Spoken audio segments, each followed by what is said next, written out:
bonjour à toutes et à tous.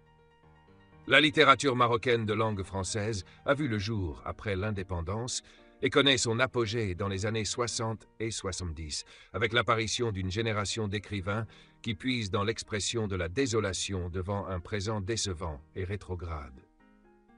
Ainsi, parmi ces écrivains révoltés, Mohamed Khayr-Eddine est une voix qui ne cesse de résonner. À la fois écrivain et poète, Khayr-Eddine emprunte dans ses écrits la voie de l'engagement pour la réhabilitation d'une identité qui se surprend à la charnière de plusieurs cultures. Étant dans ses débuts un membre actif du groupe Souffle, Khayr-Eddine a publié des romans et des recueils de poésie qui traduisent la dénonciation du marasme qui a pénalisé le sud marocain et par extension tout le Maroc pendant de longues années. Cet écrivain enragé n'a cessé d'inciter les autres écrivains marocains engagés à purifier l'identité collective et la culture marocaine de tous les afférents du modernisme. Nous devons nous imposer. Il est temps. Nous dénoncerons les malfaiteurs qui strient les chairs de notre peuple, essayer d'abolir les traditions les plus proches des ferments. Proclamer la liberté. Ce n'est pas sans raison que je m'exile ici. Écrivait-il dans son exil en France en 1971 à Abdelatif Lahabi à propos de son engagement dans la revue Souffle. Mais, à son retour au Maroc en 1980, Khayr-Eddine a vécu une période de réconciliation qui donnera naissance au récit « Il était une fois un vieux couple heureux » en 1995. Dans cette œuvre posthume, l'auteur signale son retour définitif à sa terre-mère, le sud marocain, après avoir longtemps sillonné le nord et même une partie de l'Europe. L'écriture puise dès lors dans la célébration des retrouvailles avec la terre natale, sans pour autant oublier de crier gare au changement que l'évolution mouvementée de l'histoire a fait subir à cet espace si singulier par sa nature et sa culture. Ainsi, le lecteur qui s'est habitué à la violence de Khayr-Eddine ne peut que s'interroger si la retraite de l'auteur a mis fin à sa révolte et peut-être à son engagement en faveur du peuple.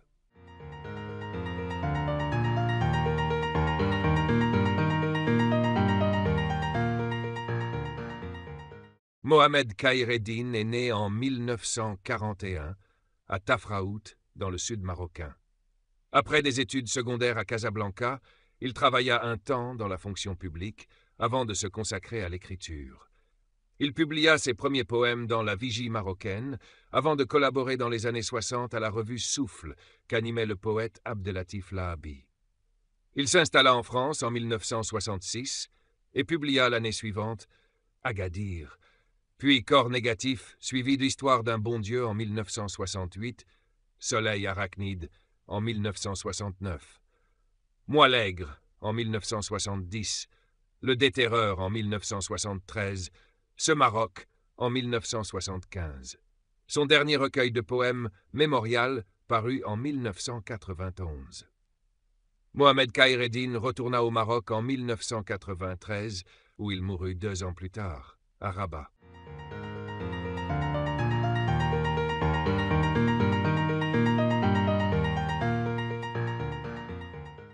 Le titre nous met dans une situation de confusion et de rêve. Nous avons l'impression qu'il s'agit d'un conte magique, ou plutôt que le livre fera l'objet d'un conte qui prendra en charge la narration d'une histoire fabuleuse dont un couple fut heureux malgré sa vieillesse. Un titre qui fait l'objet de plusieurs hypothèses de lecture. S'agit-il d'un récit magique où l'on raconte l'aventure d'un héros à la recherche de sa bien-aimée? Y a-t-il des événements fantastiques, des adjuvants, des opposants qui donnent au récit ce goût du danger suspensif? De quel couple s'agit-il? De quel bonheur? Quand et comment ce couple vieux fut-il heureux? Le titre écrit en jaune, en majuscule, sur un fond sombre, semble insinuer ce malheur déguisé en bonheur souhaité ou perdu.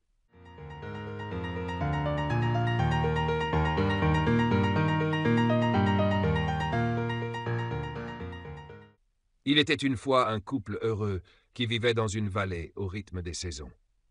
Bouchaïb, au passé agité, a préféré renoncer à une carrière militaire pour travailler la terre de ses ancêtres et vivre auprès de sa femme dont la cuisine le régale et la présence l'inspire et le rassure. En effet, Bouchaïb calligraphie en langue tifinagh un long poème à la gloire d'un saint méconnu tout en buvant du thé chinois reçu de France. L'imam de la médersa du village trouva le moyen de faire éditer le poème qui est mis aussi en musique, chanté par des raïs, diffusé à la radio et écouté par tous. Malgré l'isolement du village, la modernité commence à s'y faire sentir. Les plus réfractaires cèdent facilement. Bouchaïb et sa femme, garants des traditions, adoptent la modernité dans les limites du raisonnable, ce qui n'est pas le cas des parvenus. Ces derniers sont méprisés par le vieux, qui voit en eux des corrompus qui trompent le peuple et flouent l'État.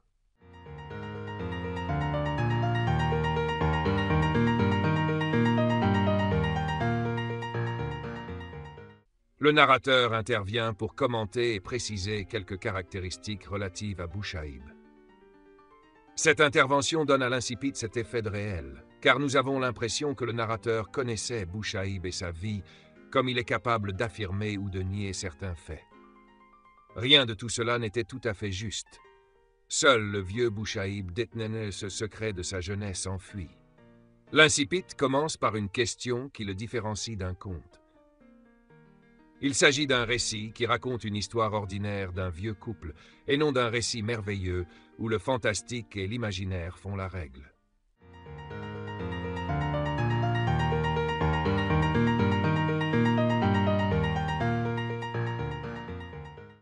L'incipit de l'œuvre identifie l'énoncé comme une narration romanesque, loin du conte et de ses particularités.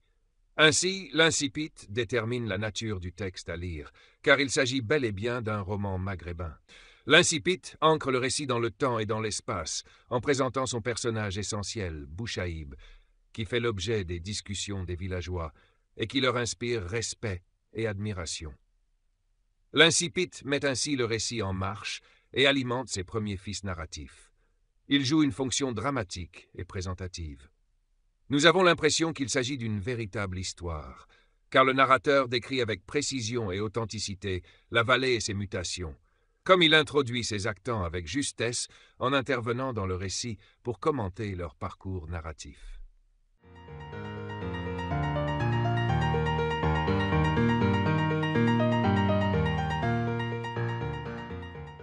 Le roman, Il était une fois un vieux couple heureux, revient souvent sur la relation paisible des vieux, un couple résigné et heureux sans enfants.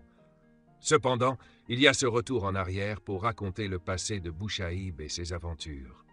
Le récit se mêle aussi à d'autres mini-récits enchâssés, comme celui des chats de la prostitution ou du tremblement de terre d'Agadir. Nous constatons que le chat occupe une place importante dans la vie des vieux, qui remplace souvent un chat par un autre si le premier est mort.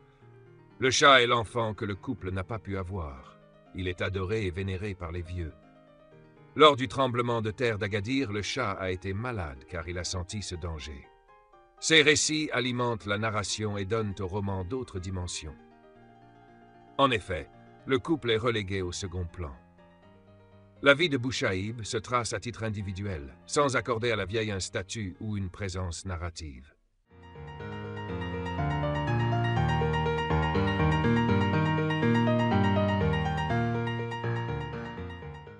Le contact permanent avec la nature ponctue la vie du vieux couple. Bouchaïb et sa femme instaurent un certain pacte avec la nature sudique. C'est un pacte qui leur permet de bénéficier d'une vie saine et sereine au rythme des saisons, profitant des richesses de la nature qui répond à leurs besoins utilitaires. La sérénité du Sud influence la psychologie des deux vieux et même leur destinée. Cela justifie d'emblée l'absence quasi totale de l'action et de l'aventure dans l'œuvre. Dès la première page, le narrateur met en scène la maison du vieux couple dans un cadre spatial où règne la paix et le silence. Elle, c'est-à-dire la maison, avait été la demeure d'un couple âgé sans descendance qui n'attirait guère l'attention car il vivait en silence, presque en secret au milieu des familles nombreuses et bruyantes. Khayr ed-Din choisit alors pour l'histoire de Bouchaïb et sa femme un cadre spatial bénéfique qui leur permet de vivre en paix tout au long du roman.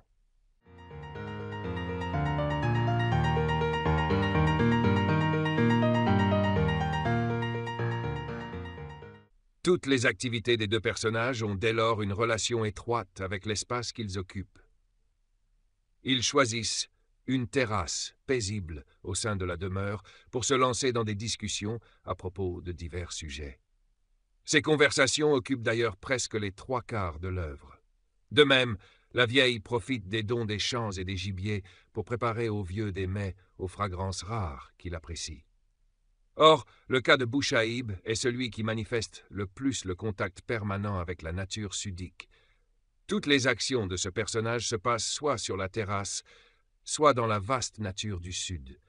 Il est par là l'idéal de l'homme attaché à sa terre-mère. Son goût d'esthète le prouve. Bouchaïb possède un jardin dans sa maison où il investit un véritable goût pour la diversité végétale et même bestiale. Bouchaïb aimait jardiner. Il avait planté des arbres fruitiers, des oliviers, des amandiers et même un bananier, chose inconnue dans la région.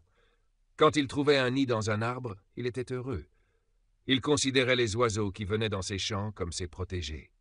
Le petit verger de Bouchaïb montre encore une fois cette interaction qui lie le vieux couple à sa terre-mère, une sorte d'harmonie où se mêlent admiration et intérêt.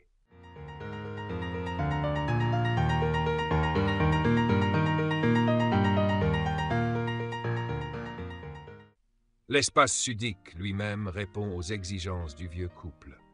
Il ne s'agit pas d'un espace passif, un simple arrière-plan, mais la nature sudique agit à son tour sur la psychologie des deux vieux, qui profitent de la beauté sudique pour méditer l'existence et pour louer son créateur. En observant cette fantastique chape de joyaux cosmiques, le vieux louait Dieu de lui avoir permis de vivre des moments de paix avec les seuls êtres qu'il aima, sa femme, son âne et son chat. Il s'agit ici de ce que Bertrand appelle la fonction anagogique de l'espace, c'est-à-dire un espace qui mène à une sorte d'élévation mystique de l'âme du personnage qui contemple son charme. Ainsi, les deux vieillards transcendent dans leur méditation de la nature sudique. Leur vie inconsciente même s'éclaire dans chaque contemplation. Roland Bourgneuf précise une autre définition de cette réciprocité qui oriente la relation entre le personnage et l'espace en parlant de cette identification nature-personnage, où le paysage n'est plus seulement un état d'âme, mais où il éclaire la vie inconsciente de qui le contemple ou l'imagine. La contemplation de l'espace sudique plonge alors les personnages dans le mystère et le rêve. Il est d'une charge émotionnelle on ne peut plus grande. Comme tu me vois, j'étais en train de rêver. De ton arbre, demande la vieille. Dieu m'en garde. Non. Du passé, de certaines autres choses. De la vie, quoi.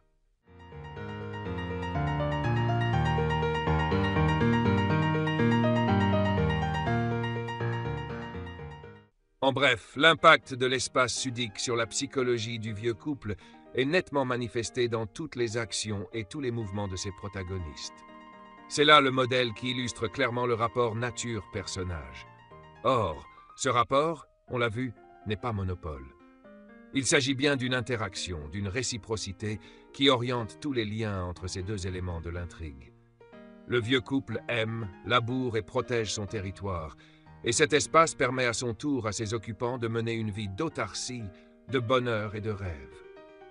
Cependant, l'interrelation qui s'établit entre les personnages et l'espace où ils vivent ne se limite pas à la seule histoire du vieux couple. Il est intéressant également d'aborder le reste des personnages car la vie de chacun ajoute certainement une autre dimension, voire un autre piment à ce rapport nature-personnage.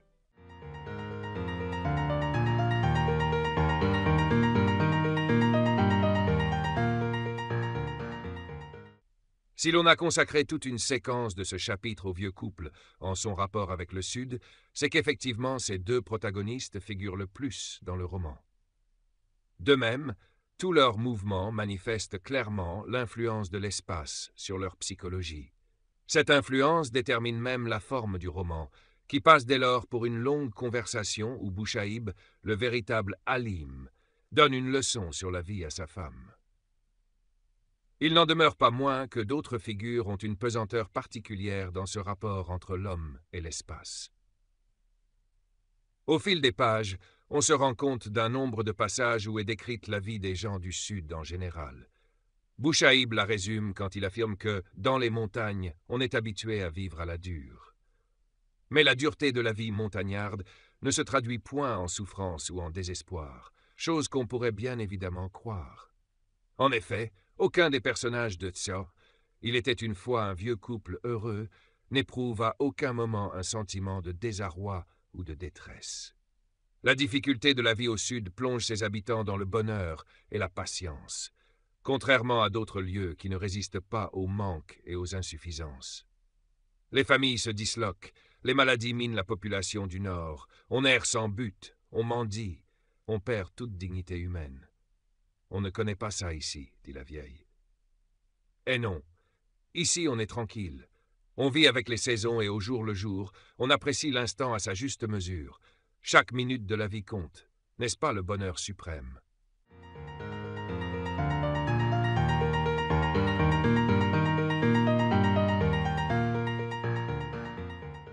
L'influence de l'espace sudique se traduit donc en un nombre de qualités qui caractérisent les habitants de ce milieu. Aussi peut-on justement procéder par le classement de ces qualités en qualités générales et particulières. D'abord, il y a des qualités générales que partagent tous les personnages du roman.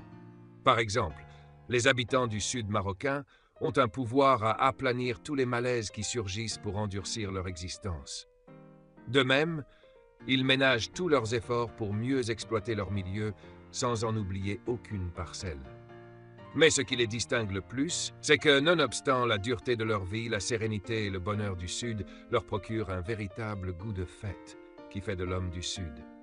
Un homme au visage bruni, noir et ridé, mais qui souriait.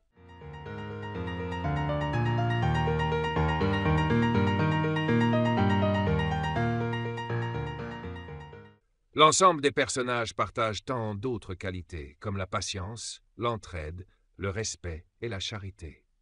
D'un autre côté, plusieurs individus prouvent, seuls, des qualités particulières. D'autant plus qu'on peut considérer ces qualités comme les raisons mêmes de leur apparition. Les exemples abondent à ce propos. Le personnage de Taloukit, par exemple, est le modèle du philosophe qui profite, tout comme Bouchaïb, de la sérénité de son milieu pour méditer et pour accumuler un savoir illimité. Le narrateur consacre une partie du 2e chapitre pour présenter les qualités de cette mystérieuse sainte. On aimait cette femme dont on savait seulement qu'elle était une sainte et qu'elle lisait et écrivait couramment en arabe classique et en berbère. C'était donc une tagouramt, capable d'engager une joute verbale avec n'importe quel alim.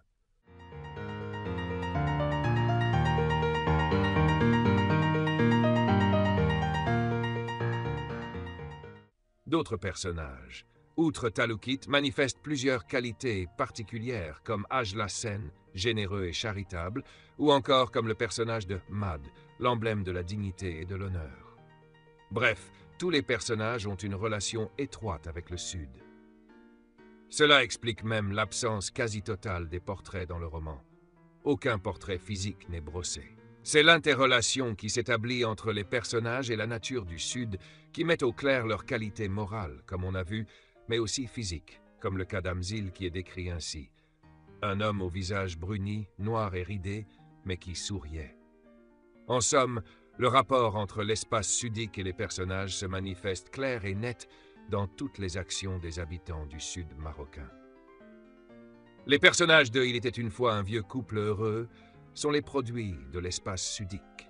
Chacun porte en lui un caractère qui reflète l'influence du climat et des circonstances de la vie du Sud. Le vieux couple, on l'a vu, instaure un pacte avec la nature, et le reste des habitants agissent chacun à sa manière sur ce milieu qui lui-même agit sur leur psychologie et sur leur destinée. C'est là une manière ingénieuse de mettre en scène un espace actif. L'espace sudique dépasse ce simple espace décor qui accompagne les personnages et qui ne sert que d'arrière-plan inactif et sans influence. Mais l'étude de la mise en scène de l'espace sudique ne se limite pas au seul rapport espace-description et espace-personnage. Il s'avère aussi intéressant de voir l'espace sudique en dehors de tout rapport, voire dans son organisation.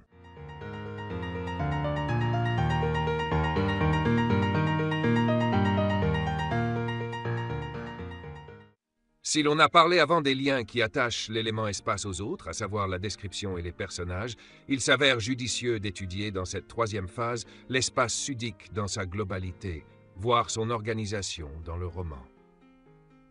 Rappelons tout de même que l'espace peut être étudié dans son économie d'ensemble comme on peut bien en extraire un morceau et le soumettre à l'analyse. Dans cette optique, on travaillera sur deux notions très importantes abordées par Roland Bourgneuf dans l'univers du roman, à savoir l'espace du livre et l'espace de la page. La première notion désigne l'espace général du roman qui adopte une organisation précise, et la deuxième explique les différents espaces évoqués au fil des pages. Ce binarisme convient parfaitement à notre étude de l'organisation de l'espace sudique dans l'œuvre en question. Dans la mesure où le Sud, comme étant le lieu choisi pour l'histoire du vieux couple, peut être traité à travers deux angles de vue. 1. Le Sud comme espace général du livre, ayant des formes particulières. 2. Le Sud en sa relation avec d'autres espaces importants, qui paraissent au fil des pages. Ainsi, notre premier point sera l'organisation du Sud comme l'espace général du roman.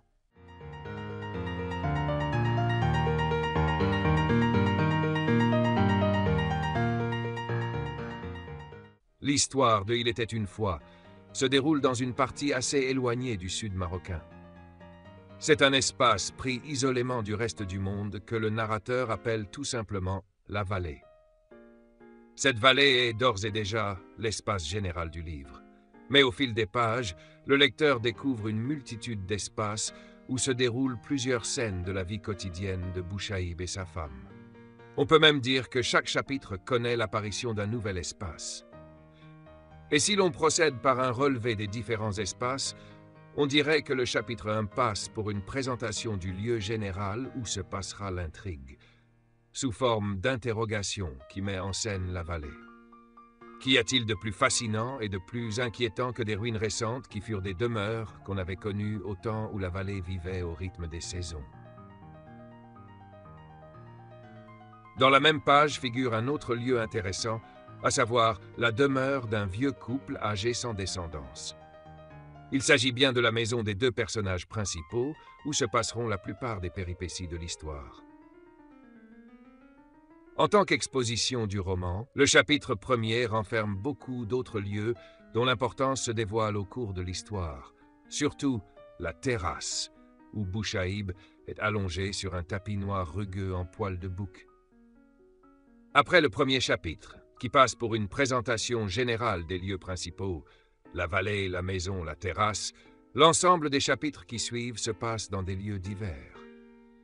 Il est intéressant de remarquer tout d'abord que l'espace le plus présent, voire le plus dominant, est la maison, ou plus particulièrement la terrasse. Toutes les actions de Bouchaïb se passent à la maison ou dans ses alentours, comme le jardin. Peu nombreux sont les chapitres où le vieux quitte la terrasse pour d'autres lieux comme la maison de l'adjudant, la minoterie, le magasin ou la médersa.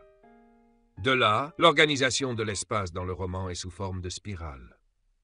Dès le premier chapitre, la présentation du cadre spatial du roman se fait du général au particulier, voire du plus vaste au plus étroit, la vallée, la demeure, la terrasse. C'est le même cas pour le reste des espaces relevés, qui tournent tous autour de la maison.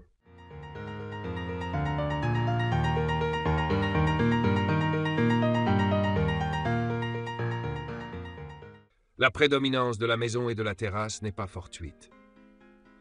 Roland Bourgneuf explique les raisons de la primauté d'une telle forme d'organisation, précisant que l'organisation de l'espace correspond à des exigences du rythme et de l'action, et parfois les conditionnait au point d'imprimer à un roman son allure décisive. De là, le choix de la terrasse comme le lieu principal de l'histoire explique tout d'abord le rythme du roman, qui est plus ou moins lent et parfois monotone. Cela est dû surtout à l'absence de l'action et de l'aventure. L'histoire commence et finit dans une même terrasse. En outre, ce choix justifie à juste titre la structure de Il était une fois, qui est sous forme d'un long dialogue entre les deux protagonistes, Bouchaïb et sa vieille femme. Bref, l'espace sudique, comme étant le lieu du livre, voire le lieu de l'action, englobe plusieurs autres espaces. Ce sont des lieux qui tournent tous autour d'un seul lieu principal, à savoir la terrasse. Les déplacements des protagonistes ne dépassent pas les alentours de la maison. De là, l'organisation générale du Sud, est sous forme de spirale, où l'ensemble des lieux évoqués semble se lever pour finir dans un petit recoin du foyer du vieux couple. Et c'est dans ce petit coin que s'engage une longue conversation, où l'on assiste à un autre nombre d'espaces évoqués dans les discours des personnages. Roland Bourgneuf résume ces espaces dans ce qu'il appelle l'espace de la page, c'est-à-dire des lieux qui apparaissent dans des pages précises et qui ont une relation directe avec le lieu général de l'action, le Sud marocain. À ce propos, une étude des espaces évoqués dans les discours du vieux couple serait enrichissante pour l'analyse de l'organisation de l'espace sudique.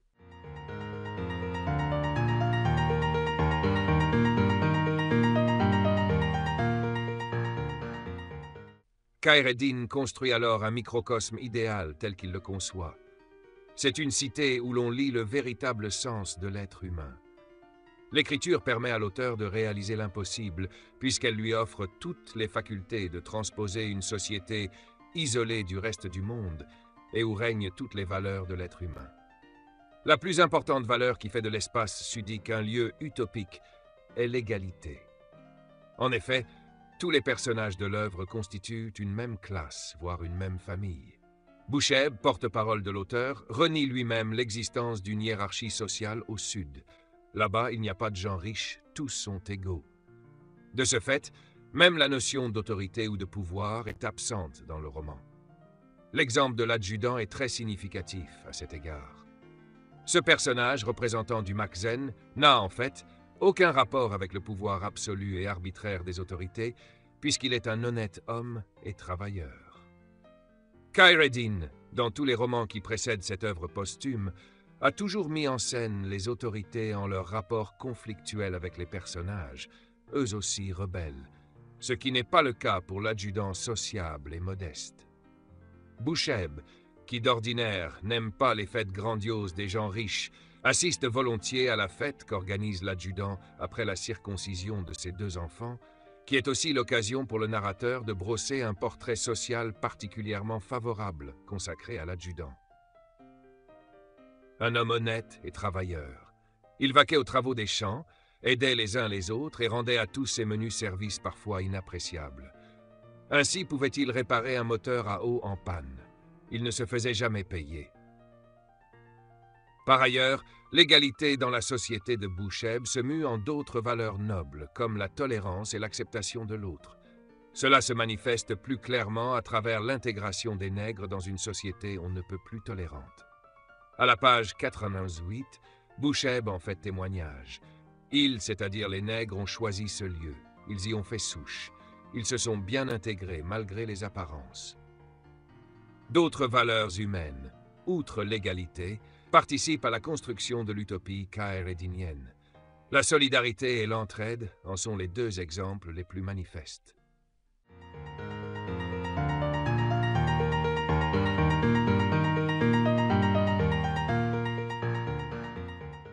Des personnages comme Haj Lassen, l'adjudant, Boucheb, sont parmi les représentants exemplaires de ces valeurs sublimes. Aussi l'auteur consacre-t-il tout un chapitre pour le geste de Haj Lassen envers le personnage de Hamzil. Ce dernier n'hésite pas à déclarer son affection face à la générosité de ce saint. Je n'oublierai jamais ce geste, mais je ne sais comment remercier cet homme qui, décidément, surpasse en bonté le meilleur des saints. Que Dieu me pardonne si je me trompe. Par ailleurs, on peut déceler dans Il était une fois beaucoup d'autres valeurs humaines qui constituent les assises de l'idéal social de Khayr ed-Din. Le respect mutuel, l'attachement à la terre natale, la serviabilité et surtout la possession d'un savoir hérité des anciens. Toutes ces valeurs, entre autres bien sûr, sont nettement claires dans la vie du vieux couple et de toutes les figures qui les entourent. En outre, la situation gratifiante de la figure féminine dans le roman est une autre valeur humaine sublime dont l'auteur fait le pivot de son œuvre. Les femmes, qui sont d'ailleurs quasi absentes dans les romans khayr ed-Diniens, sont mises au devant dans Il était une fois. Surtout la vieille, qui incarne la réhabilitation de la condition de la femme berbère. La vieille joue un rôle essentiel dans son histoire en compagnie du vieux Boucheb. Elle prépare les mets ancestraux, s'occupe des bêtes, aide les voisins et discute librement avec Boucheb de divers sujets d'actualité. Bref, elle se réjouit d'une vie paisible et heureuse dans une société qui lui offre tous ses droits vitaux. Ce qu'elle avoue à Boucheb sous forme de remerciement: « Je suis vieille mais heureuse de vivre ces événements en ta compagnie. C'est pourquoi je n'ai jamais souffert avec toi. » D'autres figures, telles que Taloukit et la doyenne, partagent avec la vieille la jouissance et la satisfaction au sein d'un monde utopique. En général, la construction de l'utopie sudique exige de Khayr ed-Din la transposition d'un système social où se rassemblent toutes les valeurs sublimes de l'humanité. La vallée renferme une société où chacun goûte le plaisir immense de la liberté, de la solidarité et de l'entraide. Or, l'idéal Khayr ed-Dinien ne se limite point aux seules relations entre les hommes. Khayr ed-Din est aussi sensible à la condition des bêtes qui, elles aussi, partagent tous les droits avec les hommes et forment ensemble une seule famille.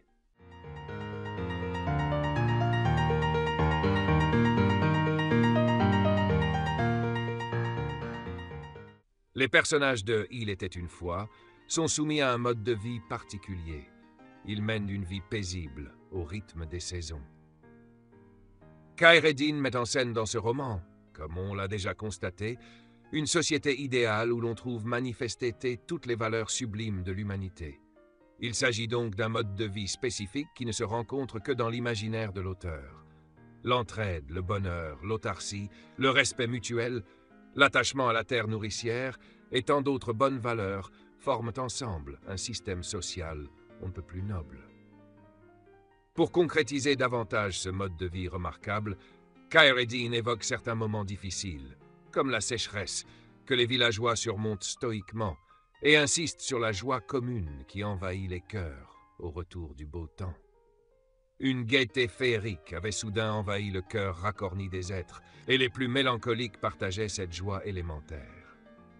Le principe de mode de vie particulier est fortement présent dans Il était une fois.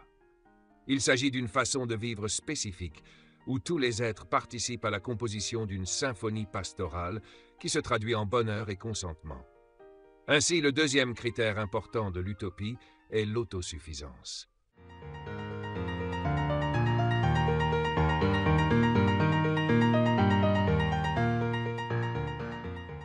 Les habitants de l'espace sudique vivent en parfaite autarcie. Ce sont des hommes qui ne négligeaient pas la moindre parcelle de terre pour assurer leur subsistance. De là, l'autosuffisance qui règne dans la vallée provient essentiellement d'un bon traitement de la nature, qui ne manque pas d'offrir à ses occupants tout ce qui participe à leur satisfaction, nourriture et beauté spirituelle. Boucheb et sa femme sont les figures exemplaires de cette autosuffisance. Ils sont même l'emblème de l'homme attaché à sa terre-mère et qui se contente de ce qu'elle lui procure. Surtout l'exemple de Boucheb qui, attenant à sa maison un petit verger, reflète toute une philosophie qui repose sur la création d'un espace en parfaite harmonie avec ses habitants. De surcroît, l'autarcie du Sud ne se limite pas aux simples besoins vitaux, comme la nourriture. En lisant l'histoire du vieux couple, on découvre également une autosuffisance spirituelle, voire psychologique. La nature, à cet égard, ne satisfait pas uniquement le corps, mais aussi l'âme des personnages. Le bonheur et les louanges des deux vieux proviennent d'une contemplation de tous ces bruits diurnes et nocturnes qui sont la symphonie de la vie. Bref, une affirmation telle que « mais ici, on ne manque de rien », prononcée par la vieille, suffit à reconnaître le principe de l'autosuffisance qui renforce l'aspect utopique de l'espace sudique. Reste encore à déceler le troisième critère de l'utopie, qui porte essentiellement sur la situation géographique du Sud, à savoir l'éloignement.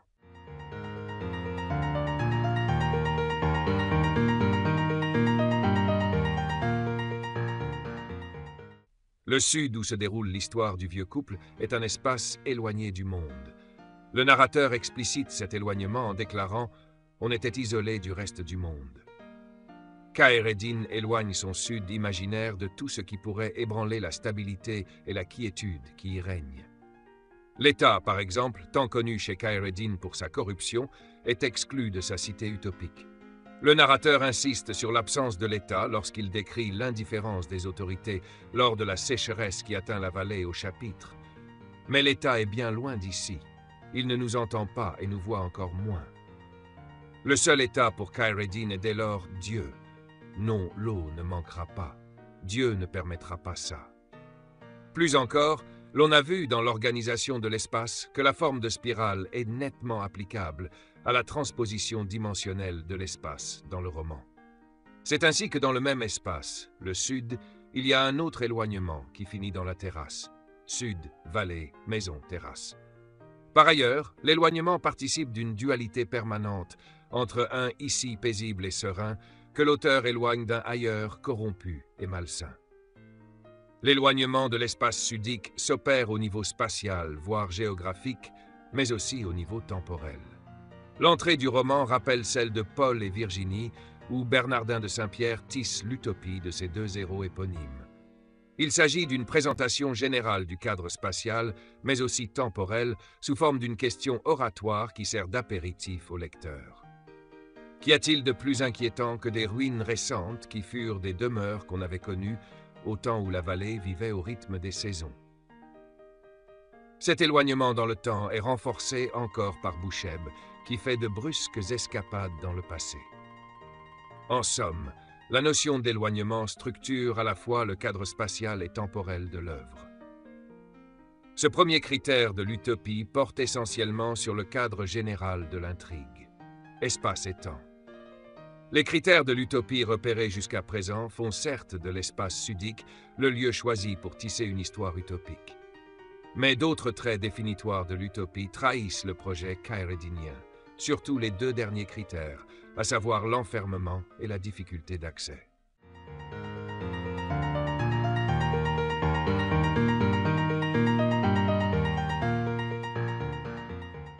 En effet, même si l'espace sudique est géographiquement limité, et même s'il est éloigné du reste du monde, le seul fait qu'il est ouvert met en branle son aspect utopique. De ce fait, les limites du projet khaireddinien apparaissent plus clairement dans les pages où le Sud ouvre sur le Nord. L'envahissement de la modernité précipite, comme on le verra, l'écroulement de l'utopie khaireddinienne, comme un château de cartes. Cet envahissement met en question également le critère de la difficulté d'accès dans la mesure où la modernité pénètre facilement le territoire du vieux couple et même leur maison. Boucheb lui-même part à la minoterie pour acheter des ustensiles modernes, lui qui ne cesse de se déclarer le gardien de la tradition. L'envahissement de la modernité ne manque pas d'apporter au village les vices des villes invivables et salit par là la pureté du Sud. Il ébranle de ce fait le projet de l'utopie sudique et précipite son écroulement. Tout comme la route moderne qui facilite l'accès à la vallée et trahit par là la grandeur des massifs montagneux, susceptibles d'isoler le village et de le protéger des parvenus. Somme toute, Khaireddin tente dans cette œuvre posthume de construire sa cité idéale. Il met en scène une société idéale où il rassemble toutes les vertus de l'humanité. Il transpose également une vallée exotique où règne le bonheur et la sérénité. Mais ce paradis terrestre se trouve subitement envahi par un nombre d'incidents qui usurpent sa paix royale et sa gaieté féerique. Ce qui nous amène à interroger l'écroulement surprenant de tout un projet d'écriture utopique.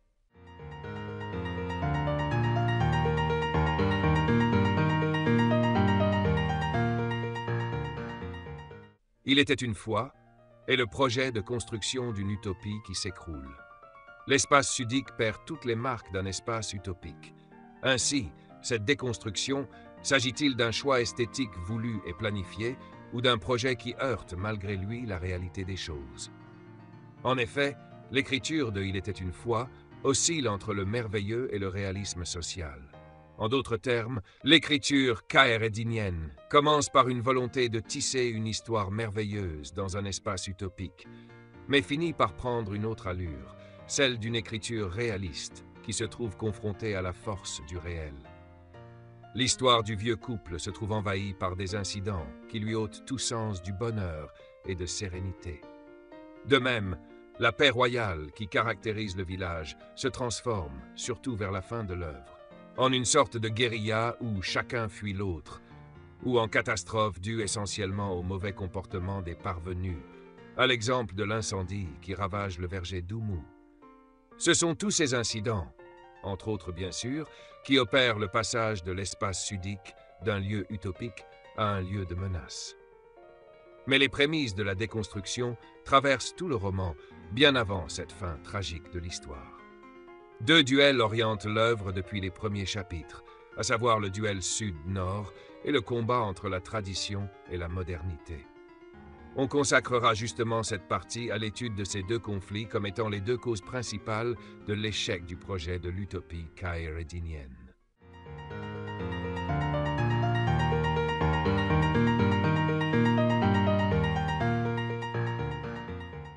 L'histoire de Il était une fois est marquée par un conflit permanent entre le Sud et le Nord. La différence entre ces deux espaces ne se situe pas uniquement au niveau géographique, mais plus encore au niveau idéologique. Chacun de ces deux lieux renferme un mode de vie particulier. On trouve ainsi dans chacun de ces deux espaces des mentalités différentes et des circonstances de vie particulières. Mais ce qui fait effectivement leur intérêt dans l'œuvre, c'est qu'ils se livrent à un conflit existentiel. On assiste dès lors à un spectacle de contamination où le Nord malsain ne cesse de menacer la quiétude de l'espace sudique.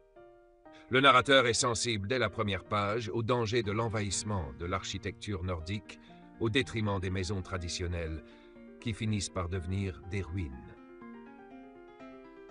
De nouveaux édifices poussaient dans la vallée, villas somptueuses, palais et complexes ultramodernes, copies conformes des bâtiments riches et ostentatoires des grandes mégapoles du Nord. Le danger de cette architecture nordique réside dans l'idéologie qu'elle reflète plus que dans sa forme ou son esthétique. Khayr-Eddin rejette tout ce qui n'est pas authentique et tout ce qui s'incruste dans la tradition berbère, d'où l'expression « copie conforme » qui explicite le risque de l'imitation du Nord sur l'authenticité des logis du Sud.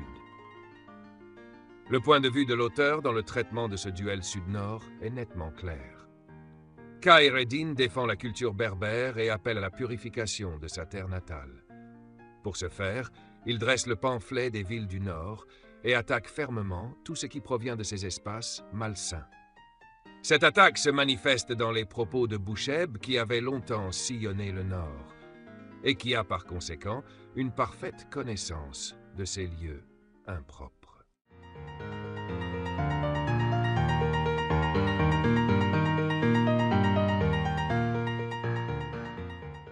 De ce fait, les réflexions diverses de ce personnage passent souvent pour des comparaisons entre la vie au sud et celle au nord, comme cet exemple tiré de la page 557, où le vieux met en relief la propreté et la bonne hygiène de la cuisine berbère. Je vis proprement, sainement.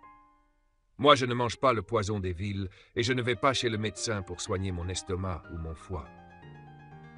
Le danger du Nord réside dans son système social, corrompu et invivable. Boucheb explicite à sa femme les malheurs qui s'abattent sur la population en décrivant les pires circonstances que vivent les familles aux bidonvilles du Nord. Au Nord, tous les malheurs s'abattent sur les pauvres gens en même temps. Les familles se disloquent, les maladies minent la population, on erre sans but, on mendie, on perd toute dignité humaine. La vie morose de la population des mégapoles suscite la colère du vieux Boucheb qui qualifie le Nord de prison, d'invivable, de malsain et d'enfer. Mais la colère de Boucheb s'accentue surtout après le triomphe du Nord sur le Sud. Le Nord réussit à contaminer la vallée. Tous les vices des villes parviennent à pénétrer le territoire sudique et menacent par là l'harmonie et le bonheur des villageois. L'espace sudique perd son aspect utopique et devient un lieu où chacun fuit l'autre. De même, la déruralisation constitue le comble de la décadence du Sud. La jeunesse rêveuse du village, obnubilée par un luxe chimérique, finit par quitter leur terre-mère. Enfin, l'affrontement entre le Sud et le Nord s'avère l'une des causes principales de l'écroulement de l'utopie sudique.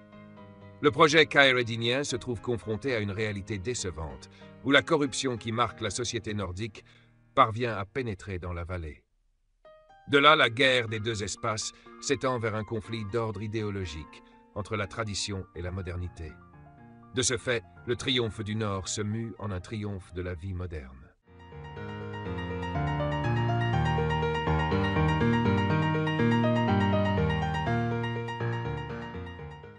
Le triomphe de la modernité est la raison déterminante de la déconstruction de l'utopie sudique. Durant toute l'histoire du vieux couple, on assiste à un conflit existentiel entre l'authenticité des traditions berbères et l'artifice de la modernité. Les changements du modernisme parviennent à atteindre le village à l'insu de ses habitants, sauf le vieux couple qui est sensible à ce bouleversement. Boucheb et sa femme sont les seuls personnages à s'écrier. Mais nous nous modernisons en catimini. L'écriture de l'œuvre prend alors une autre allure. Elle s'engage dans une critique acerbe de toutes les marques de la modernité. Par le biais de Boucheb et sa femme, Khaireddin dénonce cette civilisation du ventre et promeut la vie simple et authentique de la vallée. Personnellement, je préfère ma vie simple à tout ce tapage, à ce clinquant ridicule.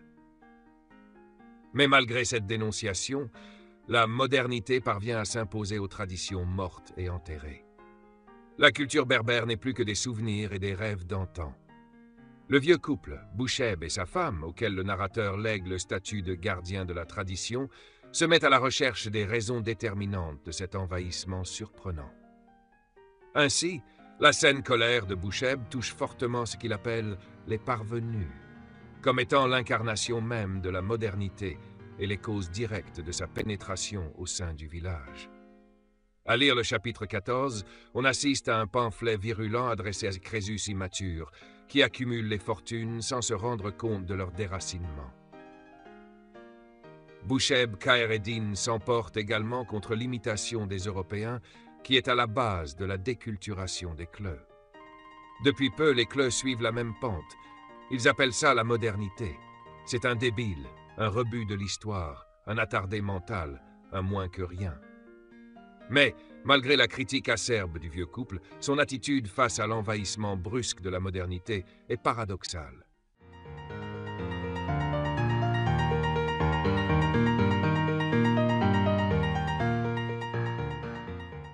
Boucheb, qui ne cesse de se déclarer le gardien de la tradition, prend part lui-même au modernisme en partant à la minoterie pour acheter des ustensiles modernes. Ce changement soudain de conduite coïncide dans l'intrigue avec un changement de ton. La vieille s'emporte pour la première fois contre Boucheb, qui accepte la modernité, et avec un changement de registre, le vieux saint devenu un vieux schnock. Aussi, l'indifférence et le laisser-aller des deux vieux face au changement du village ne sont-ils pas les indices de la capitulation des traditions devant la puissance du modernisme? Le combat mené par tous les habitants de la vallée, y compris les bêtes sauvages qui préféraient l'obscurité profonde des grottes et des anfractuosités à la lumière aveuglante du jour de la modernité, finit par le triomphe de cet adversaire redoutable. Le narrateur met fin à la vaine lutte des villageois contre un sort inévitable. Fini. Tout ça, c'est fini. La modernité a eu le dernier mot. Hélas, ce n'est donc pas le village qui crève. Non, c'est son âme. Enfin, dans Il était une fois, on assiste à un combat d'ordre idéologique. Toutes les instances de l'histoire, narrateur, personnage, se lancent dans la défense acharnée des traditions contre l'envahissement brusque du modernisme. Le narrateur trace les différentes phases de la déculturation des Berbères, depuis les maisons en haut du village, qui furent les premières à subir les conséquences directes de cette modernité, jusqu'à l'occupation totale de la vallée, passant par l'évocation de certaines victimes de la modernité, la malheureuse forge d'Amzil. Le triomphe de la modernité fanfaronne constitue le principal motif de la déconstruction de l'utopie sudique. Le tableau merveilleux que consacre Khaireddin à l'espace sudique au début du roman se trouve contraint vers la fin de subir une couche de mauvaise peinture qui craque vite pour faire apparaître la vraie nature des choses. En somme, la lecture de Il était une fois donne à voir tout un processus de construction-déconstruction de l'utopie sudique. Khaireddin fait d'abord de l'espace sudique une cité idéale, où il transpose toutes les vertus de l'humanité incarnées dans la parfaite harmonie entre les hommes et les animaux. Mais le projet khaireddinien se heurte à une réalité décevante qui précipite son écroulement. Deux raisons principales expliquent cette déconstruction subite. L'affrontement entre le Sud et le Nord, qui annonce déjà les prémices de l'échec et le triomphe du modernisme qui incarne tout ce qui existe d'inhumain et de vicieux. En d'autres termes, Khayr Eddin a essayé vainement de découvrir sur notre planète un Éden caché où l'on pourra retrouver dans la nature sa félicité perdue. Le retour à la terre-mère n'a fait qu'accentuer la déception de l'auteur. Mais derrière cette écriture de désillusion, derrière ce jeu de construction-déconstruction, ne se cache-t-elle pas une conception particulière du monde et du bonheur?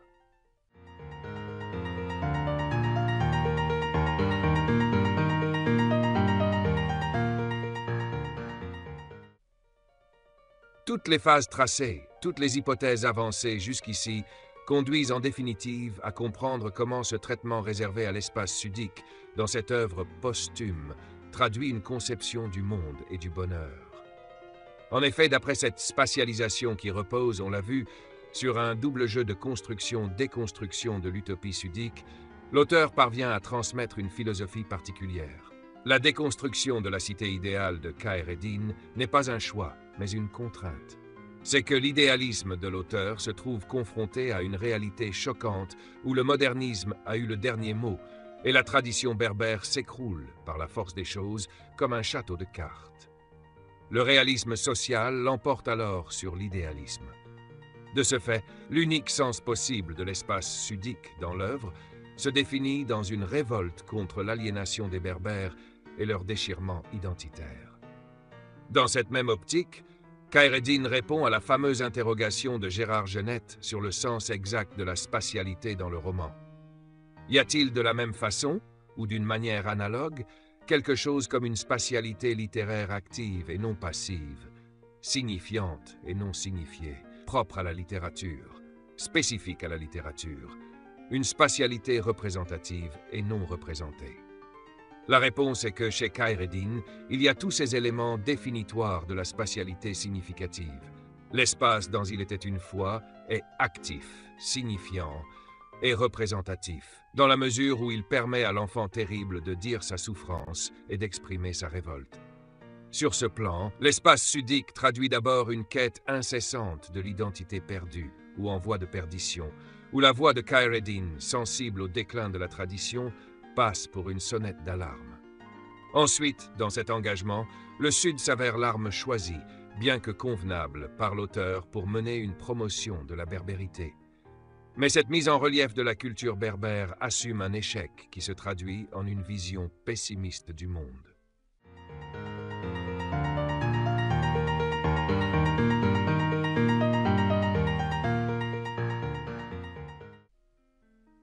La question de l'identité a longtemps traumatisé les écrivains marocains d'expression française. Il est même la raison de l'apparition du groupe Souffle, qui a formé une élite d'écrivains conscients du danger de l'aliénation et de la perte de l'identité pure. Étant un militant actif dans le groupe Souffle, Khayr Eddin consacre à la question de l'identité berbère presque tous ses écrits, jusqu'à son œuvre posthume. Il était une fois un vieux couple heureux, dont il est question. De ce fait, le génie du Sud transpose un vieux couple qui est la dernière descendance de la pure race berbère. C'est pour cette raison d'ailleurs que l'auteur l'a privé d'enfants. De là s'affiche une sorte de vision pessimiste de l'avenir des Berbères, qui est pour l'auteur une race en cours de disparition. Dans ce sens, Il était une fois est une alarme pour secourir une civilisation sur laquelle d'autres s'incrustent et l'enterrent petit à petit. Ainsi, l'écriture puise dans la recherche de l'identité perdue par la transposition de l'espace sudique, qui passe, tout d'abord, pour un lieu du jeu où le protagoniste narrateur exprime la douleur du déchirement du moi, pour s'étendre ensuite vers tous les Berbères et être par là le lieu d'un nous acculturé.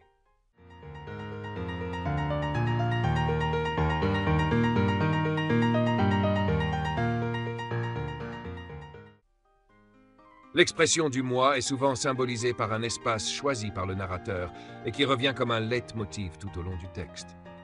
Ainsi, dans Il était une fois, le sud marocain est le centre de l'action. Cet espace entretient une étroite relation avec le je et ses manifestations. À cet égard, le je du personnage et celui du narrateur sont concomitants. Ainsi, le retour de Boucheb à la vallée, après avoir passé une vie pleine de tribulations au nord, coïncide avec le retour du jeune Naran vers son village natal pour y chercher une identité perdue et pour y remédier à son désenchantement présent. Boucheb, qui aurait pu prendre du galon dans l'armée comme tant d'autres, préféra la vie simple aux risques et aux honneurs. C'est pourquoi il s'était retiré chez lui après s'être démené comme un diable dans les provinces du Nord. La vie de Boucheb et sa femme est pour le narrateur un processus de recherche incessante des origines du moi. Ainsi, le narrateur et les protagonistes sont ensemble les témoins de la décrépitude de la race berbère. Boucheb, qui est la voix oblique de Khayr Eddin, exprime son plaisir d'écrire et de partager les souffrances de son saint méconnu en quête de ses origines. Je vis seulement au rythme de mon personnage. C'est un rythme d'enfer, mais il me plaît. Par ailleurs, le retour au passé révolu, qui ponctue les pensées du vieux Boucheb, traduit chez le protagoniste une tentative de réhabilitation d'une époque heureuse, marquée par une identité pure et inébranlable. Mais, loin de remédier au malheur présent de Boucheb Khayr Eddin, ce pèlerinage vers le passé ne fait qu'accentuer l'élégie du moi déchiré. Cette brusque escapade dans le passé avait rouvert certaines plaies qu'il croyait cicatrisées depuis longtemps.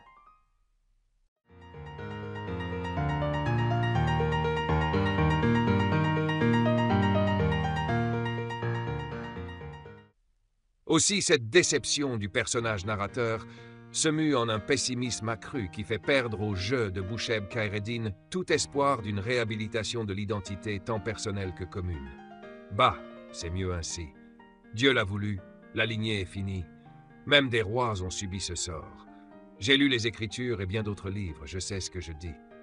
De même, plus loin à la page 148, le vieux Khayr Eddin exprime plus clairement son désespoir et son pessimisme. Je vis sans aucun optimisme. Enfin, le déchirement du moi et l'éclatement du texte vont de pair. La preuve en est le changement tonal des discours du narrateur et de Boucheb. Au fil des pages, on assiste à un passage d'un ton calme et enjoué qui structure le début du roman, où le vieux couple mène une vie sereine au rythme des saisons, avant l'envahissement du modernisme. Les conversations des deux vieux ne portent plus sur des sujets divers, scientifiques, philosophiques, historiques, mais sur un seul sujet qui tourmentera jusqu'à la fin de l'œuvre, celui de l'identité en cours de perdition. Boucheb Khayr Eddin exprime vers la fin de l'œuvre sa déception qui se transforme en un mal existentiel auquel il ne trouve pas de remède. Aujourd'hui, cette humanité farfelue me donne du souci, comme si j'en étais responsable. Je vis sans aucun optimisme. En général, l'envahissement de la modernité précipite l'écroulement, voire même l'enterrement de la tradition berbère. Ainsi, sensible à cette décadence, le narrateur et le personnage partagent la douleur d'un déchirement identitaire. Mais ce déchirement du jeu narrant et du protagoniste est aussi celui de toute une culture, voire tout un peuple.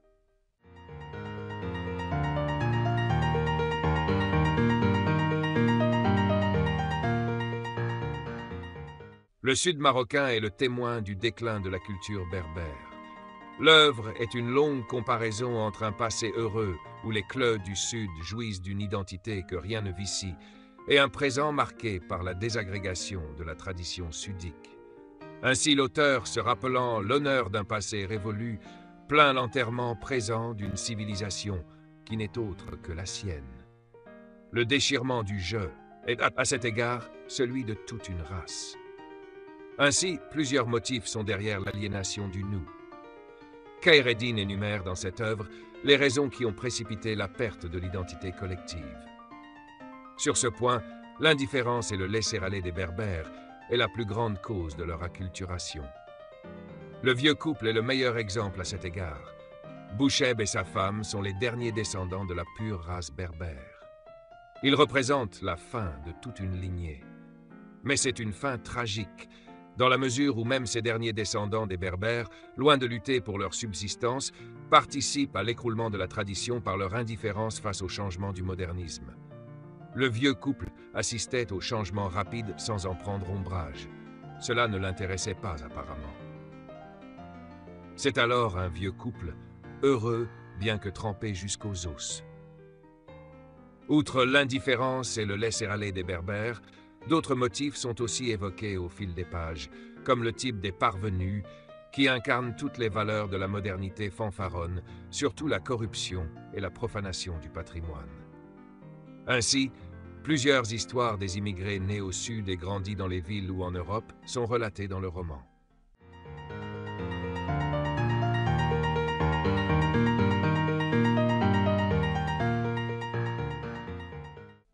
Au chapitre 8, Bouchèbe raconte à sa femme l'histoire d'une bande d'enfants venus de France qui profanent le cimetière.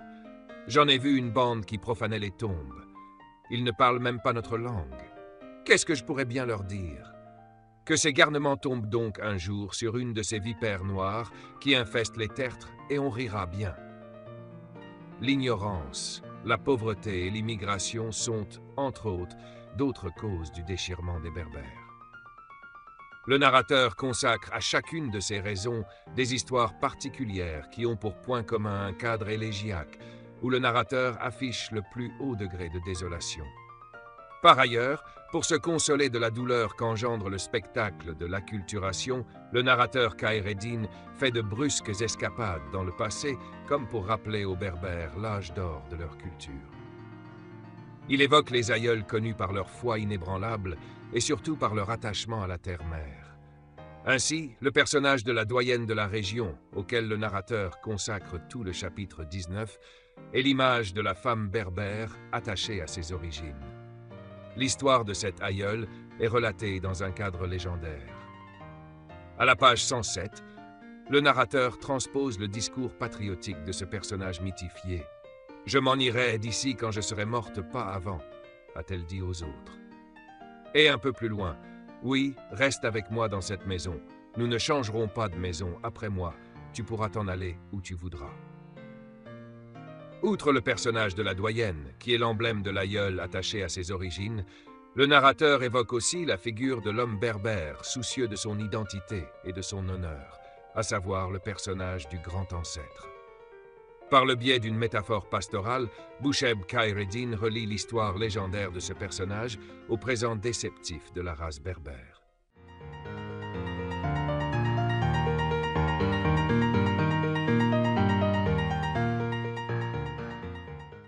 C'en est un, affirma le vieux, car il y a plusieurs siècles, le grand ancêtre est venu s'installer ici à la tête d'un immense troupeau, d'où cette tradition qui s'écroule aujourd'hui comme un château de cartes.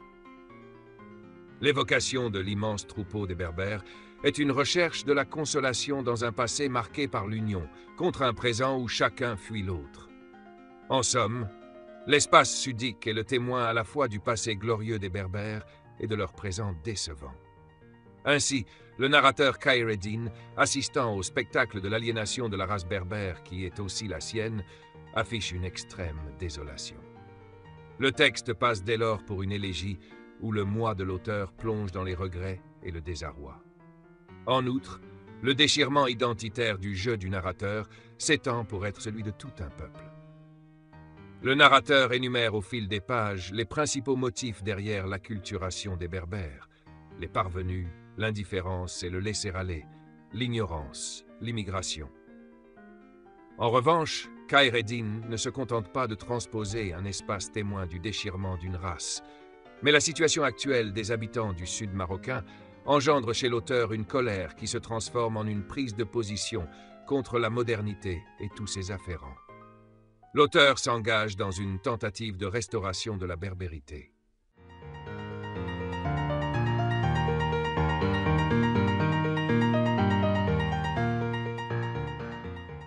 Mohamed Khayr-ed-Din se reconnaît berbère avant le placenta et avant la goutte de sperme. Cet attachement filial n'a cessé d'être constamment présent dans la plupart de ses œuvres. L'auteur de légendes et Vida Gunchich, du déterreur Tobias, se veut le porte-parole de la culture amazighe, chose qu'il prouve encore dans Il était une fois. En effet, devant le spectacle de l'aliénation du peuple berbère, le narrateur s'engage dans un projet de restauration de la berbérité. Il était une fois est orienté par un conflit permanent entre la tradition berbère et le modernisme. Ainsi, le narrateur prend le parti de sa culture qu'il promeut. De ce fait, il met en relief la richesse de la culture amazighe pour tenter ensuite de purifier et de revivifier sa terre-mère.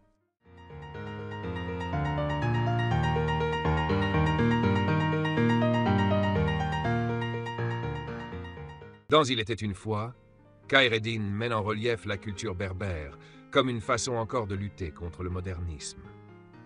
À travers la transposition d'un espace purement berbère, le Sud, le narrateur promeut la richesse et la diversité des traditions amaziges. Le roman est pour l'auteur le lieu préféré pour défendre l'identité commune par le biais de la réhabilitation des traditions locales. Sur ce point, nous analyserons 3 manifestations de la restauration des traditions dans l'œuvre. Ainsi, dans un premier temps, il faut noter que la présence des traditions dans le récit représente la manifestation la plus explicite de cette promotion de la culture. De même, l'emploi pléthorique du vocabulaire berbère rend compte d'une volonté ferme de restaurer la langue amazigh, puisque chaque mot renseigne sur un aspect de la vie au Sud. Enfin, la poésie de Bouchayeb est une voie oblique de l'auteur visant la défense et l'illustration de la langue berbère.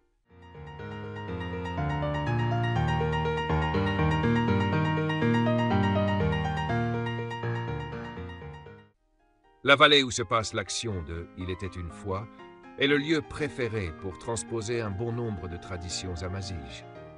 La vie de Bouchayeb et sa femme est ponctuée par les moussem et par les fêtes. Ainsi, le narrateur, en relatant la vie du vieux couple, évoque maintes pratiques locales. Il consacre tout le chapitre 3 pour décrire la fête du sacrifice qui a eu lieu dans la mosquée de la région, dirigée par Bouchayeb. En tant qu'inflous, le vieux est aussi le principal invité à la fête de la circoncision des 2 enfants de l'adjudant du village, ce qui est pour le narrateur l'occasion de décrire ce rituel. En outre, la visite du souk hebdomadaire qu'entreprend Bouchayeb d'une façon presque régulière permet au narrateur de décrire la symbiose de ce grand marché indispensable à l'équilibre économique de la région.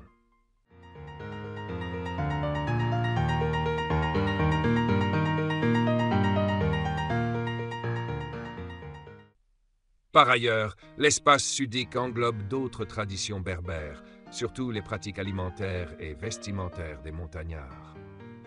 Les 2 protagonistes, en tant que gardiens de la tradition, se contentent de ce que leur procure la nature pour survivre, avant de céder à l'envahissement du modernisme. La vieille, qui maîtrise l'art de la cuisine berbère, prépare à Bouchayeb les mets qu'il préfère, condimentés d'aromates aux fragrances rares. En outre, sous forme de petits poèmes en prose, le narrateur chante le bonheur de vivre dans la tradition locale. C'est pour lui une façon de se consoler de la douleur du déchirement identitaire et de la perte actuelle de la culture. À la page 36, on assiste à l'un des plus beaux morceaux poétiques, où la voix du narrateur excelle dans la description du retour des bêtes au crépuscule. Bêlement cacophonique, odeur forte, et puis la traite des femelles. On offrait du lait à tous ceux qui en voulaient. Sur leur passage, les boucs et les chèvres, en déféquant, abandonnaient aussi la coquille dure des noix d'argan. On glanait ces petites noix pour récupérer cette huile amère dont on extrayait cette huile rouge d'argan tant appréciée des montagnards. Et plus loin, une autre description poétique, mais cette fois-ci de la voix de la jeune fille berbère. Il s'agit de une voix aiguë qui s'apparentait aux voix instrumentales d'une Mongolie mythique. En général, la promotion de la culture berbère se fait à travers la transposition d'un bon nombre de fêtes et de pratiques locales. En outre, la célébration de la berbérité se manifeste également dans la mise en scène d'un protagoniste qui use de sa verve poétique pour chanter sa culture.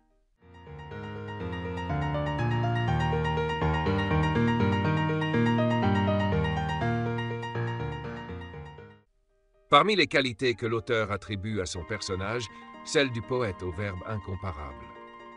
Bouchayeb consacre ses jours à la création poétique qui occupe une place centrale dans son menu quotidien.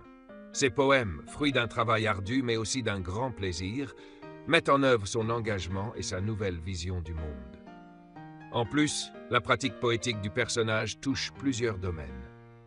Nous pouvons l'étudier comme fruit de l'inscription du personnage dans un espace traditionnel qui stimule en lui l'expression poétique. Elle peut être considérée aussi comme un outil pour affirmer la spécificité culturelle du Sud. Boucheb est la figure du poète qui s'engage dans la promotion de sa culture. Par ailleurs, le seul fait que Boucheb compose sa poésie en langue amazigh pure traduit déjà chez l'auteur une volonté de mettre en relief son identité à travers l'art de ce personnage. Le poème de Tislit Waman, La fiancée de l'eau ou L'arc-en-ciel en berbère, et celui du Saint méconnu, transposé en entier à la page 65, précipite la célébrité de Boucheb comme un grand anadam. Car effectivement, sa poésie relate les légendes berbères et célèbre la richesse culturelle du sud marocain. En outre, pour Khaireddine, le poète possède le pouvoir d'accéder à un nouvel univers et d'inventer de nouvelles valeurs loin de celles d'un monde frelaté et dégradant. Elle se donne aussi comme moyen de découvrir soi-même et de transcender sa tradition. En insistant sur le rôle de ce quelque chose au fond de soi qu'il faut saisir, Boucheb rejoint les grands poètes qui ne trouvent leur inspiration, en premier lieu, qu'au fond d'eux-mêmes et de leur tradition. Il est aussi la figure de l'artiste attaché à ses origines passées, mais sans pour autant négliger l'avenir de sa race, comme il le déclare à la page 111. On a donc un ancêtre mythique, un titre de gloire mythique, mais moi je ne pense pas à ça. C'est l'avenir qui me préoccupe, c'est peut-être pour ça que j'écris. Je ne fais pas de l'histoire, même hagiographique, mais de la poésie, de la bonne et vieille poésie. En général, la voix du poète Boucheb participe grandement à la promotion de la berbérité. La poésie berbère est d'un côté une réhabilitation de la légende ancestrale des Kleus, les récits des ancêtres comme étant un champ fructueux de la culture sudique. Elle est, d'un autre côté, une défense et illustration de la langue amazigh à travers le recours à la langue du cru, la tachelite, et au caractère de tifinagh, qui sont autant d'éléments spécifiques à la culture amazigh. Outre la mise en scène des traditions berbères et la voix du personnage poète, la mise en relief de la berbérité s'exprime encore par le biais d'un bon ensemble de vocabulaire amazigh qui figure dans le roman.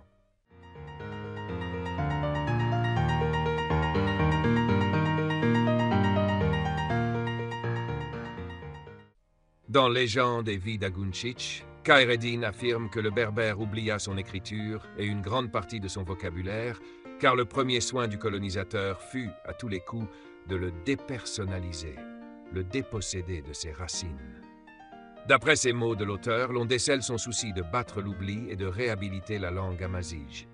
Sensible au danger de l'acculturation, de la dépersonnalisation, Khaireddine s'engage dès lors dans la défense du parler sudique. Ainsi, dans Il était une fois, le narrateur recourt le plus souvent au vocabulaire amazigh comme une façon de promouvoir la richesse de la culture sudique. La présence de ce vocabulaire riche dans l'œuvre souligne la spécificité du berbère comme un langage à part entière.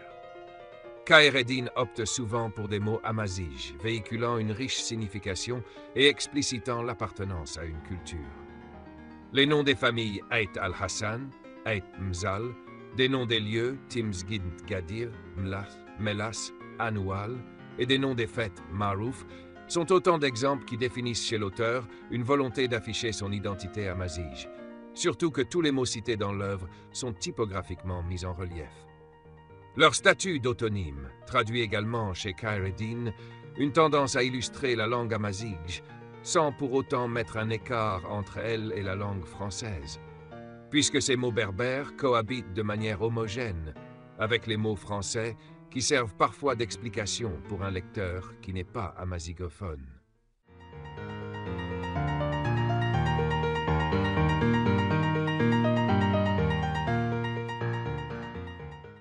Cités fidèlement et sans recourir parfois à des notes explicatives, les termes berbères sont une invitation à la découverte de la culture sudique, surtout que chaque mot renseigne sur un aspect spécifique de la vie au sud: folklore, habillement, cuisine, rituel.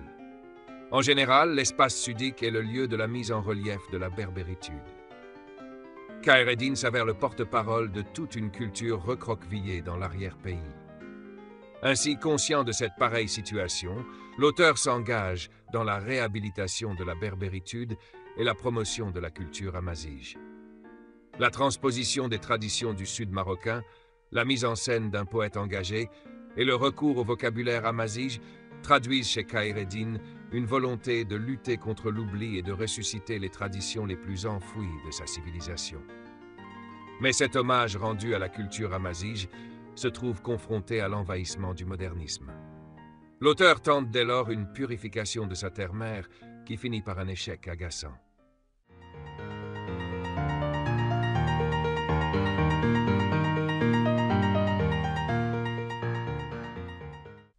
Tout en faisant l'hommage à la culture berbère, l'auteur essaye également de purifier sa terre-mère, le sud marocain. Le pamphlet que dresse le narrateur à la modernité et à tous ses afférents est l'expression du refus de toute autre culture qui s'incruste sur la tradition amazighe. En s'attaquant également aux parvenus dans les derniers chapitres du roman, l'auteur tente d'exclure ces berbères changés par la ville de l'espace idéal qu'il réserve aux gens d'honneur. En revanche, le triomphe de la modernité fanfaronne précipite l'échec de cette tentative de purification. Sentant la quinte douloureuse de cet échec, la voix du narrateur Khaireddin manifeste un rejet de toute l'humanité avilie, commençant par le vieux couple qui, content de son sort, accentue la révolte du narrateur, pour s'attaquer enfin à tous les berbères dont les mentalités restent toujours indécrottables. Pire, on peut soigner la teigne, mais on ne peut changer les mentalités. À vrai dire, Khaireddin, dans cette œuvre posthume, exprime le plus grand degré de désolation de voir les mentalités des gens du sud marocain en décadence. Tout évolue sauf les mentalités. L'ennuyeux, c'est qu'elles ont plutôt tendance à empirer. Enfin, devant cette décadence et devant cette situation irrémédiable de la tradition berbère, et par la voix de Boucheb, Khaireddin exprime son espoir non plus en cette humanité avilie, mais en un ailleurs, où il espère trouver le miracle tant espéré et où il aspire au vrai sens du bonheur. C'est ailleurs que je recommencerai une autre jeunesse, ailleurs qu'aura lieu le nouveau départ. Ici, c'est fini. En somme, la mise en relief de l'espace sudique traduit chez Khaireddin une conception particulière du monde berbère et du bonheur sudique. Le Sud est tout d'abord le lieu de la perte de l'identité personnelle et collective, et où le narrateur affiche tous les sentiments du désarroi et du désenchantement dus au déchirement de la race berbère. Ainsi, conscient du danger de l'acculturation, le narrateur s'engage dans la réhabilitation de la berbérité. Il commence tout d'abord par promouvoir la richesse de la culture amazighe à travers la transposition des traditions locales, puis à travers la mise en scène d'un protagoniste, Boucheb, qui use de son génie poétique pour chanter les merveilles de la tradition berbère. Et enfin, à travers le recours au vocabulaire amazighe comme une sorte d'invitation à la découverte de la richesse du langage amazighe. Mais malgré tout ce travail de mise en relief de la culture berbère, le triomphe du modernisme précipite l'échec de la purification de la terre-mère qui se traduit chez l'auteur en une révolte contre les berbères et contre toute l'humanité au second degré.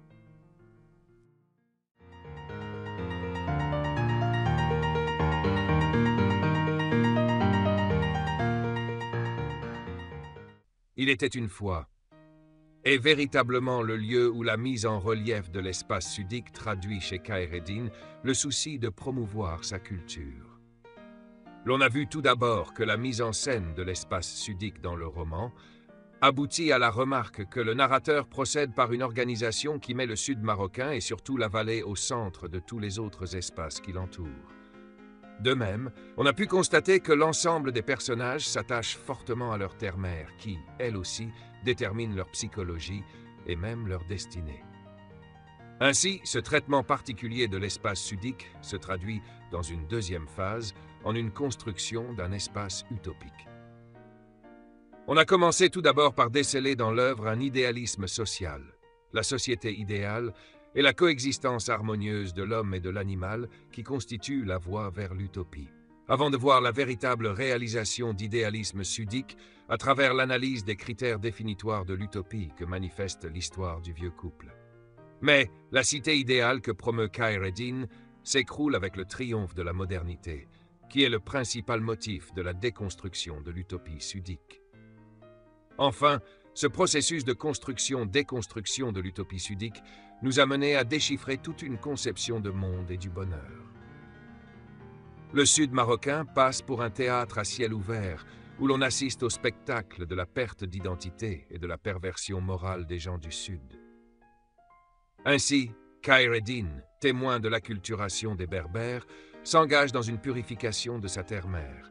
Il commence par célébrer la richesse de sa culture à travers l'évocation des traditions amaziges et par le biais de la mise en scène d'un poète qui puise dans la revivification de sa langue et de sa culture. Mais cette tentative de purification est vouée à l'échec, surtout avec la capitulation de la tradition devant la puissance du modernisme. Enfin, la colère de Khayr Eddin n'a jamais cessé, même dans son lit de malade, où il a composé cette œuvre posthume qu'il qualifie lui-même de chef-d'œuvre magnifique. C'est cette expression du refus même qui dote l'œuvre de l'enfant terrible, de sa puissance verbale et de son charme irrésistible.